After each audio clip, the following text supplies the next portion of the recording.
Hey everybody, it's Norm from Tested.com here at CES 2016. I'm at the Sony booth, and the first thing I rushed over to was to check out this year's mirrorless interchangeable lens cameras. Sony doing a great job with the full-frame mirrorless cameras, and Rob Shelley here is going to explain the differences between some of these high-end cameras. Now, Rob, I'm looking at the A7II series right now. Last year we used the A7 series, love those, and there are 3 cameras in this family. Can we go over each of them and what the differences are?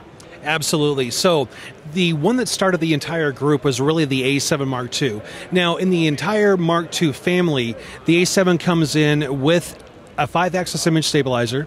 7S has a 5-axis image stabilizer. The 7R Mark II has a 5-axis image stabilizer. But really what we're looking at on the A7 Mark II is the introduction to the entire group. It comes in at a much more favorable price point. It's a lot more favorable to the pocketbook. You are dealing with a camera that is a full frame, 5-axis stabilized sensor.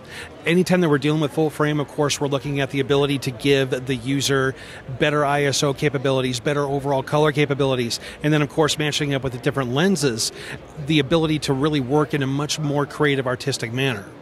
It's a good starting point, and then there are these 2 variants, the R variant and the S variants. What users are these targeted toward, and what makes them unique? So, unique, basically, when we're looking at any of the S-series models, S, we like to think inside Sony, stands for sensitivity. Now, these are a 12-megapixel camera, but they're really well known for having an enormously high working ISO capability. They're rated up around 409,000 ISO. People always ask us, well, how can I really use it? I like to say that's subjective. I do have a lot of clients that work in military, in private investigation, that do say that, yes, they will use it up all the way into 409,000. And that gives us the ability to really see in the dark. You can walk into a situation, your eyeball will not be able to see what the heck is going on, but the camera will be able to record easily. Since it is a 12-megapixel camera, we like to see it more in the hands of a videographer. It will definitely work very well in the hands of a photo enthusiast. It is also the camera that we're looking at. The original edition, the Mark I, had 4K capability as long as you used it with an external recording deck. When we came out with the Series 2 models, the 7S was the first time that we really ever saw anything with that kind of capability that could record 4K externally and also 4K internally onto the memory card. The other thing that we did, that camera has S-Log 3. If you're familiar with S-Log, if you're not familiar with S-Log, basically what it does is it gives the camera an enormous dynamic latitude. So you're able to look at highlights, midtones, and shadows within the same view and not have to worry about sacrificing one or the other. We've been independently graded up to about 15 stops worth of dynamic latitude. And then moving over to the A7R Mark II, who is this for? This is a high megapixel, 42 megapixel camera. Absolutely, 42 megapixels. Sony likes to think of that as resolution. So if you're using that, you definitely want to put it up against something that's going to go up on the wall. It will shoot fantastic video. It does have the same 4K capabilities that you're going to find in the 7S. But with it having 42 megapixels, we want to go ahead and do something totally different. It used to be on the market that you could have 42 megapixels or you could have high ISO capabilities. This was really the first time that anything in the industry came together to give the user both. So we can go ahead and look at a wedding, we can look at fine details, we can look at portraits, we can look at cosmetics, whatever it happens to be, jewelry, and shoot it in low light conditions and very lighting conditions. We don't have to worry about the light anymore packing the entire studio around. We said 4K.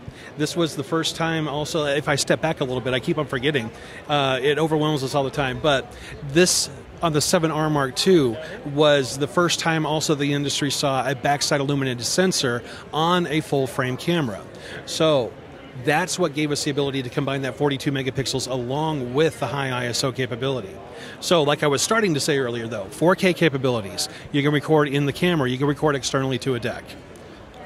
Awesome. And then what about input outputs for the A7S Mark II, since that's geared really toward videographers and even filmmakers who want to make full-length films using a 35mm equivalent mirrorless interchangeable camera, what capabilities are you giving them in both the software and interface and input output to help facilitate filmmaking?